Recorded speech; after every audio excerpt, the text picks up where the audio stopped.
नाम है मृदुला और आज का हमारा टॉपिक है हाइपर सेंसिटिविटी रिएक्शंस। तो आज इसके बारे में देखेंगे और ये कितने तरह के रिएक्शंस होते हैं। तो सबसे पहले हाइपर सेंसिटिविटी क्या होता है, तो जब हमारा इम्यून सिस्टम जो है वो उसकी एक्टिविटी इंक्रीज हो जाती है तो वो आपको बॉडी के अंदर के टिश्यू को डैमेज करना स्टार्ट कर देता है। तो इसे हम बोलते हैं हाइपर सेंसिटिविटी। मतलब हाइपर मतलब बहुत ज़्यादा और सेंसिटिविटी मतलब सेंसिटिव। तो बॉडी के इम्यून सिस्टम बहुत ज़्यादा सेंसिटिव हो जाती है और वो ऐसे रिएक्शंस प्रोड्यूस करने लगती है जिससे कि बॉडी को हार्म होने लगता है। इसको हाइपर सेंसिटिविटी के लिए जो टर्म है वो हाइपर सेंसिटिविटी रिएक्शंस भी कहा जाता है, क्योंकि जब बॉडी की इम्यून सिस्टम आपको ज़्यादा सेंसिटिव हो जाती है तो उससे अलग अलग तरह के रिएक्शंस आने लगते हैं। मतलब कि बॉडी के अंदर और बॉडी के बाहर जो है वो आपको अलग अलग सिम्टम्स दिखाई देने लगते हैं। अगर कोई पर्सन है किसी भी एलर्जन यानी कि कोई भी एंटीजन है हार्मफुल चीज़ जिससे कि बॉडी रिएक्शंस प्रोड्यूस कर सकता है, उसके कॉन्टैक्ट में आता है, तो फर्स्ट टाइम पे तो सिर्फ रिएक्शंस आते हैं कुछ, और वो बहुत ज़्यादा टॉक्सिक या फिर पर्सन के लिए हार्मफुल नहीं होता है। लेकिन अगर फिर उसी एलर्जन या एंटीजन के कांटेक्ट में आ जाए तो उसमें हाइपर सेंसिटिविटी रिएक्शंस देखने को मिलते हैं। तो ये जो हाइपर सेंसिटिविटी रिएक्शंस हैं ये आपके दो तरह के होते हैं। एक तो रिएक्शन तुरंत होगा या कुछ दिन बाद होगा। तो एक को हम कहेंगे इमीडिएट रिएक्शन और दूसरे को कहेंगे हम डिलेड रिएक्शन। इमीडिएट रिएक्शन जो है वो 24 घंटे के अंदर आपको विजिबल होने लगते हैं, यानी कि इसलिए कह सकते हैं कि बहुत रैपिड दिखाई देते हैं और ये शॉर्ट टाइम में ही आपको डाउन हो जाते हैं। ये एंटीजन या हैप्टेंस यानी कि जो ऐसे एजेंट्स जिससे कि बॉडी का इम्यून सिस्टम रिएक्ट करने लगता है, इसके थ्रू इंड्यूस किए जाते हैं। इसमें डिसेंसिटाइजेशन मतलब कि जो भी रिएक्शन, मान लीजिए रैसेस हो रहे हैं तो आप उसको डिसेंसिटाइज कर सकते हो, मतलब कि थोड़ी देर बाद वो आपका नॉर्मल हो सकता है। इसमें इजी होता है लेकिन बहुत कम देर के लिए होता है, फिर वो वापस आपको फिर से रिएक्शंस दिखाई देने लगते हैं। इसमें सर्कुलेटिंग एंटीबॉडीज़ प्रेजेंट होते हैं बॉडी के अंदर। डिलेड जो है वो आपको धीरे धीरे अपीयर होना स्टार्ट होता है, मतलब 24 to 48 आवर्स के बाद ही, और काफ़ी दिन तक ये आपको बॉडी के अंदर ये रिएक्शंस प्रेजेंट रहेंगे। ये आपको इन्फेक्शन, इंजेक्शन या फिर किसी एंटीजन या हैप्टेंस के वजह से हो सकता है किसी भी पर्सन को। इसमें सर्कुलेटिंग एंटीबॉडीज़ जो है वो एब्सेंट होते हैं। ठीक है, इसमें डिसेंसिटाइजेशन मतलब कि उस रिएक्शंस को सप्रेस करना जो है वो डिफ़िकल्ट होता है, लेकिन जब भी सप्रेस हो जाता है वो काफ़ी लॉन्ग लास्ट। कूम्स एंड गेल ने 1963 में इस हाइपर सेंसिटिविटी रिएक्शन को 5 कैटेगरीज में क्लासीफाई किया था। तो फर्स्ट टाइप है आपका IgE मेडिएटेड या anaphylactic hypersensitivity. Type 2 antibody dependent cytotoxic hypersensitivity. Type 3 immune complex mediated hypersensitivity. Type 4 cell mediated और डिलेड टाइप हाइपर सेंसिटिविटी। और टाइप 5 जो कि स्टिमुलेटरी हाइपर सेंसिटिविटी के नाम से जाना जाता है। ठीक है, तो ये जो हाइपर सेंसिटिविटी रिएक्शंस प्रोड्यूस होते हैं वो बेसिकली किस वजह से होते हैं? ड्रग्स की वजह से हो सकते हैं, जैसे पेनिसिलिन हो गया, सल्फोनामाइड हो गया, या फिर कोई एयर बोर्न पार्टिकल, मतलब जो एयर है उसमें जो पार्टिकल्स प्रेजेंट है जैसे पॉलन ग्रेन या स्पोर्स। फूड स्टफ्स जैसे कि सेल्फिश या ब्रिंजल जो है वो आपको रिएक्शंस प्रोड्यूस करते हैं ह्यूमन में। इन्फेक्शन ऑर्गेनिज्म जैसे कि bacteria, virus, fungi. Blood transfusion के टाइम भी इन्फेक्शन प्रोड्यूस हो सकता है अगर ब्लड पर्सन और जो दो पर्सन्स हैं उनके ब्लड जो है वो मिसमैच हो जाते हैं तब। ठीक है, तो अब ये जो टाइप्स है अलग अलग आपके 1 से लेके 5 तक, इनमें बेसिकली क्या है इसके बारे में देखते हैं। तो type 1 IgE mediated anaphylactic hyper sensitivity सबसे ज़्यादा कॉमन हाइपर सेंसिटिव रिएक्शन है, और इसमें जो एलर्जिक रिएक्शन होता है ऑर्गेनिज्म में वो किसी भी फॉरेन पार्टिकल्स जिसके लिए वो पहले ही सेंसिटिव हो, यानी कि वो पर्सन उस जो भी फॉरेन पार्टिकल है या एंटीजन है या हैप्टेन है उसके कांटेक्ट में पहले ही आ चुका है और उसके लिए सेंसिटिव है, अगर वो दोबारा उसके कांटेक्ट में आता है तब ये आपको रिएक्शंस उसके बॉडी में प्रोड्यूस होते हैं। ये रिएक्शन जो है वो इमीडिएट टाइप है, यानी कि इसमें तुरंत ही रिएक्शन देखने को मिल जाता है पर्सन में। और ये जो एनाफाइलेक्सिस रिएक्शन इसको इसलिए बोलते हैं क्योंकि विदाउट प्रोटेक्शन प्रोडक्शन। एनाफाइलेक्सिस का मतलब होता है विदाउट प्रोडक्शन, एना विदाउट, और फाइलेक्सिस मतलब प्रोटेक्शन। अब देखते हैं कि मैकेनिज्म क्या होता है एनाफाइलेक्सिस की। तो इसमें पर्सन फर्स्ट टाइम जब कांटेक्ट में आता है तो एलर्जेंस जो है वो बी सेल से जाके अटैच हो जाते हैं। ठीक है, ये जो एलर्जेंस है वो आपके बी सेल से अटैच हो जाते हैं, जिसकी वजह से ये स्टिमुलेट हो जाता है। जैसे ही ये स्टिमुलेट होता है ये आपको प्लाज्मा सेल में कन्वर्ट हो जाता है। ठीक है, और यहाँ पे प्लाज्मा सेल्स जो है फिर वो आपको आईजीई एंटीबॉडीज़ प्रोड्यूस करते हैं, जिसको कि रीगेन्स बोलते हैं। ठीक, ये आईजी एंटीबॉडीज़ जो है वो जाके मास्ट सेल, जो कि आपको respiratory, GIT, reproductive tract, skin, blood capillary skin, lymphoid region में प्रेजेंट होता है, और बेसोफिल जो कि सर्कुलेशन यानी कि ब्लड से जाके ये अटैच हो जाते हैं। वो जितने भी मास्ट सेल और बेसोफिल्स यानी कि वो आपके क्या होते हैं, सेंसिटिव बन चुके होते हैं। तो जब पर्सन सेकेंड टाइम उन एलर्जेंस के कांटेक्ट में आता है तो एलर्जेंस जो है वो मास्ट सेल्स में ट्रैवल करते हैं और बेसोफिल्स में ट्रैवल करते हैं, और वहाँ जाके एंटीजन बाइंडिंग साइट जो होता है आईजी मॉलिक्यूल का, उसके साथ बाइंड कर जाते हैं। मतलब ये सेंसिटाइज आपका मास्ट सेल है। ठीक है, यहाँ पे जाके आपको बाइंडिंग साइट पे जाके वो बाइंड हो जाएंगे। ठीक, बाइंडिंग की वजह से जो डीग्रैनुलेशन मतलब कि जो मास्ट सेल है वो डीग्रैनुलेट यानी ग्रैन्यूल्स रिलीज करने लगता है, और जिसकी वजह से फार्माकोलॉजिकली एक्टिव मेडिएटर्स जो हैं वो रिलीज़ होते हैं इन सेल से। ठीक है, तो ये जो फार्माकोलॉजिकली एक्टिव मेडिएटर्स वो हैं वो आपके हिस्टामिन, हेपरिन, सेरोटोनिन हो सकते हैं, जो कि आपको प्राइमरी मेडिएटर्स कहलाते हैं। ये प्राइमरी मेडिएटर्स फर्दर आपको सेकेंडरी मेडिएटर्स प्रोड्यूस करते हैं, जैसे प्रोस्टाग्लैंडिन, लिकोट्राइन्स, प्लेटलेट एक्टिवेटिंग फैक्टर्स, जो कि आपको अलग अलग बॉडी के अंदर रिएक्शंस देते हैं, जैसे बर्निंग फीलिंग होती है, बॉडी के ऊपर इचिंग होने लगती है, वैसोडाइलेशन होता है, ब्लड वेसल्स जो होते हैं वो डायलेट होने लगते हैं, कहीं कहीं बॉडी पे स्वेलिंग हो जाती है, रैसेस डेवलप हो जाते हैं। इस तरह के डिपेंडिंग अपॉन कि कौन सा मेडिएटर आपका ज़्यादा रिलीज़ हुआ है बॉडी के ऊपर, वैसे वैसे हाइपर सेंसिटिव रिएक्शंस प्रोड्यूस होते हैं।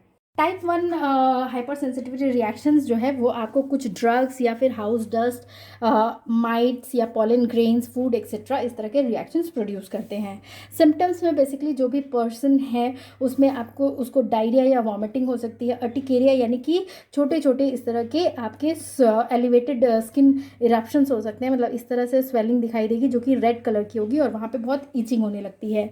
हे फीवर हो सकता है पर्सन को, रनिंग नोज़ की प्रॉब्लम हो सकती है, उसको सांस लेने में डिफ़िकल्टी हो सकती है।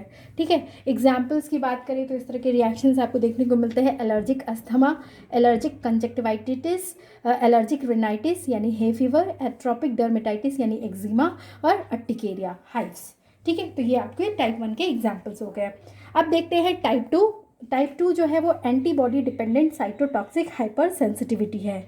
इसमें क्या होता है कि जो टिश्यू या सेल होते हैं वो डैमेज कर देता है इस तरह के अगर रिएक्शंस होते हैं, क्योंकि यहाँ पे एंटीबॉडी और उसके कॉम्प्लीमेंट एक दूसरे के साथ रिएक्ट करने लगते हैं, जिससे कि टिश्यू और सेल्स जो है वो डैमेज होना स्टार्ट हो जाते हैं।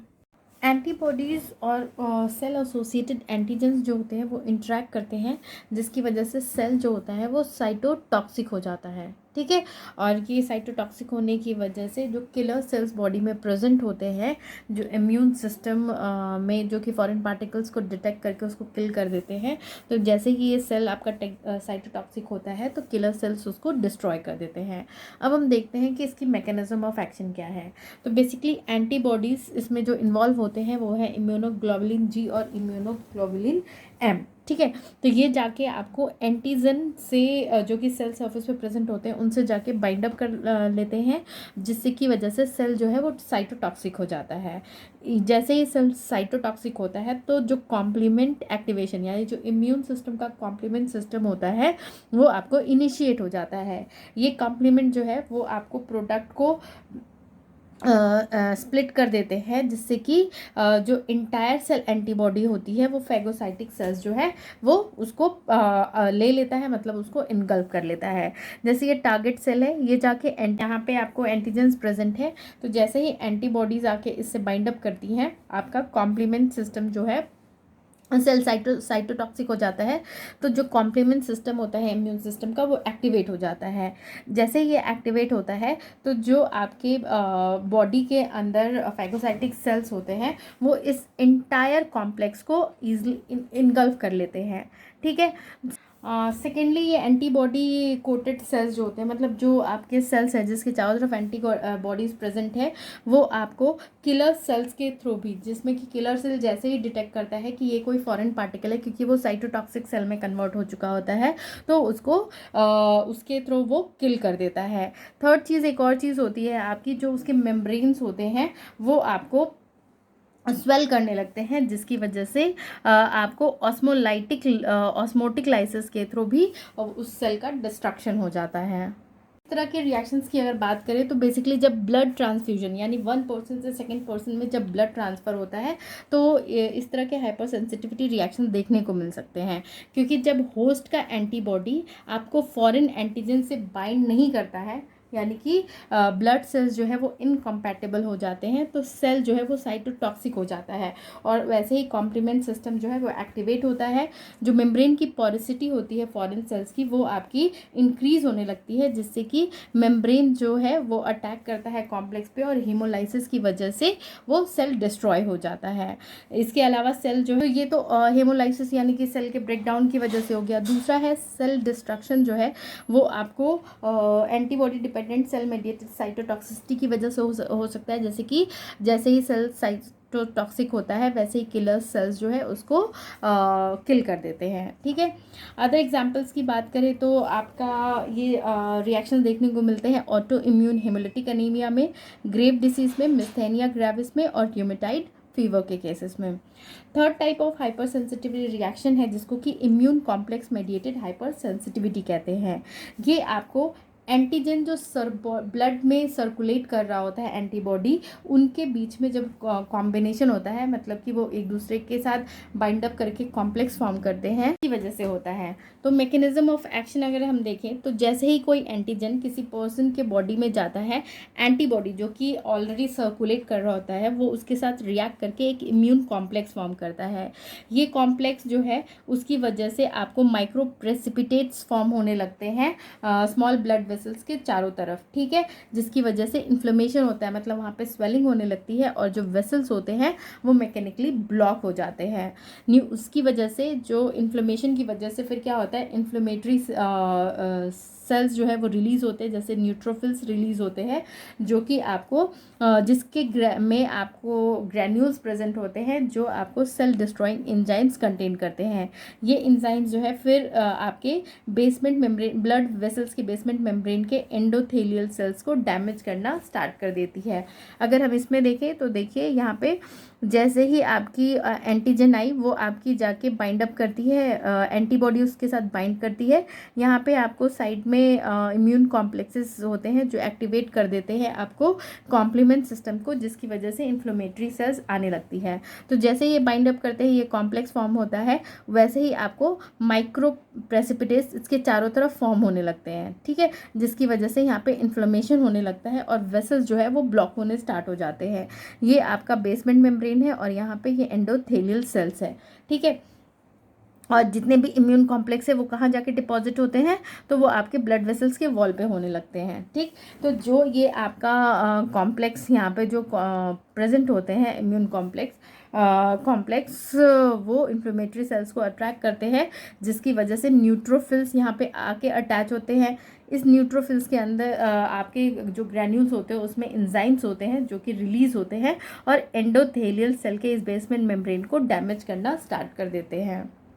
इसकी एग्जांपल्स की बात करें इस तरह के रिएक्शन तो रूमेटॉइड आर्थराइटिस में देखने को मिलता है, सब एक्यूट बैक्टीरियल एंडोकार्डाइटिस में देखने को मिलता है, और मलेरिया के सिम्टम्स में दिखाई देता है इस तरह के रिएक्शंस, मतलब कि ब्लड वेसल्स जो है वो डैमेज होने लगते हैं। टाइप 4 जो है वो है सेल मेडिएटेड या फिर डिलेड टाइप हाइपर सेंसिटिविटी। ये आपको टी सेल्स, मैक्रोफेजेस और डेंड्राइटिक सेल्स के थ्रू कंट्रोल किए जाते हैं। ये आपको इंस्टेंट रिस्पॉन्स नहीं होता है, लेकिन जब पर्सन जो है वो सेकेंड एलर्जन के कॉन्टैक्ट में आता है तब इसमें रिएक्शंस प्रोड्यूस होते हैं, और जो एलर्जिक सिम्टम्स है वो कुछ टाइम बाद ही अपीयर होते हैं, मतलब 24 आवर्स के अंदर आपको विजिबल नहीं होते हैं, आफ्टर 24 या 48 आवर्स के बाद होते हैं। मैकेनिज्म ऑफ एक्शन की बात करें तो इसमें जो टी लिम्फोसाइट्स है वो आपको मेजर रोल प्ले करता है, और ये टी लिम्फोसाइट्स आपके होते हैं CD4+ और CD8+ सेल्स। ये CD4 सेल्स जो है वो आपको रिक्वायर्ड होते हैं, और आपको special group of CD4 sales जो इसको कि TD सेल्स कहते हैं, वो इस हाइपर सेंसिटिविटी रिएक्शंस में पार्टिसिपेट करते हैं। टी हेल्पर सेल्स जो है वो उसके अंदर ही आपका TD सेल्स प्रेजेंट होता है, जो कि आपको CD4+ टी सेल्स का कॉम्बिनेशन बनाता है। ठीक, ये TH2 सेल्स जो है वो बी सेल्स को एक्टिवेट करते हैं, जिससे कि इम्यूनोग्लोबुलिन्स का प्रोडक्शन होता है, यानी कि एंटीबॉडीज़ का, और ये TH1 सेल्स जो होते हैं वो इन्फ्लेमेटरी रिस्पॉन्स को इनिशिएट करते हैं। मैकेनिज्म देखते हैं तो सबसे पहले क्या होता है कि पर्सन जो है वो इनिशियल एक्सपोजर के अंदर आता है, मतलब हैप्टेंस जो है उसके एक्सपोजर में आता है। स्किन पे जाके हैप्टेंस अगर आपके अटैच होते हैं तो क्या होता है, जो स्किन में प्रोटीन प्रेजेंट होता है वो आपको हैप्टेन के साथ कंबाइन करके एक्टिव एंटीजन का फॉर्मेशन कर देता है। ये आपका सेंसिटाइजेशन फेज है, क्योंकि इसमें पर्सन फर्स्ट टाइम उसके कॉन्टैक्ट में आए तो वो उसके लिए सेंसिटिव हो जाता है। उसके बाद आपका मैक्रोफेजेस जो है वो वहाँ पे आते हैं, मतलब वो अट्रैक्ट होते हैं, और यहाँ पे फैगोसाइटोसिस होती है, जिसकी वजह से एंटीजन जो है वो आपको प्रोटीन के अंदर MHC प्रोटीन के अंदर पूरे इनगल्फ हो जाते हैं, और वहाँ पे फिर ये आपके रिप्रेजेंटेबल हो जाते हैं एज अ एंटीजेनिक डिटर्मिनेंट, जिसको कि APC से करते हैं। फिर ये फर्दर आपको जो है एंटीजन प्रेजेंटिंग सेल्स जो है वो CD4 सेल्स के साथ रिएक्ट करता है। ठीक है, यहाँ पे आपको टी सेल्स रिसेप्टर्स होते हैं जहाँ पे एंटीजन जाके बाइंड अप करता है, तो जो टी सेल्स होते हैं वो प्रोलिफरेट करने लगते हैं, मतलब उसकी बहुत सारी कॉपीज़ बनने लगती हैं, और मेमोरी टी सेल्स जो है जो ऑलरेडी प्रेजेंट होते हैं वो उसके साथ, वो दोनों एक साथ जाके बाइंड हो जाते हैं इस एंटीजन प्रेजेंटिंग सेल्स के साथ, जिसकी वजह से फैगोसाइट्स जो है वो अट्रैक्ट होते हैं और इन्फ्लेमेटरी रिस्पॉन्स प्रोड्यूस करते हैं।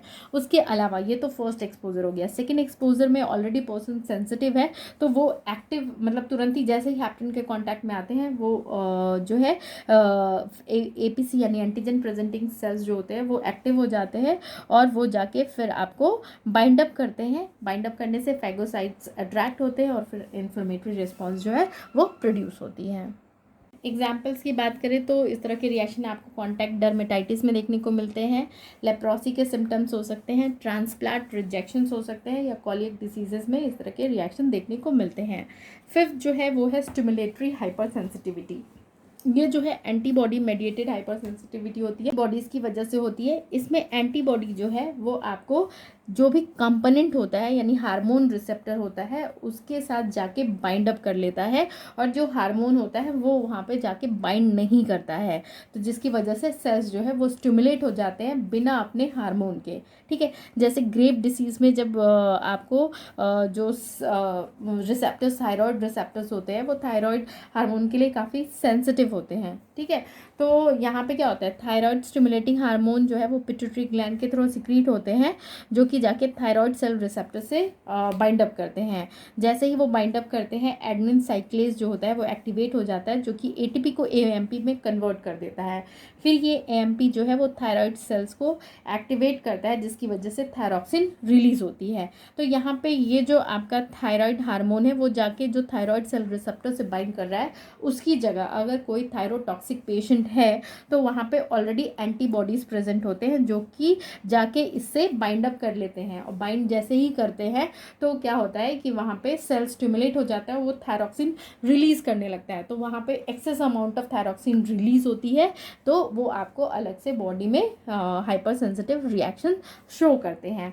तो ये था अबाउट आपका hyper sensitivity reactions. Thank you for watching.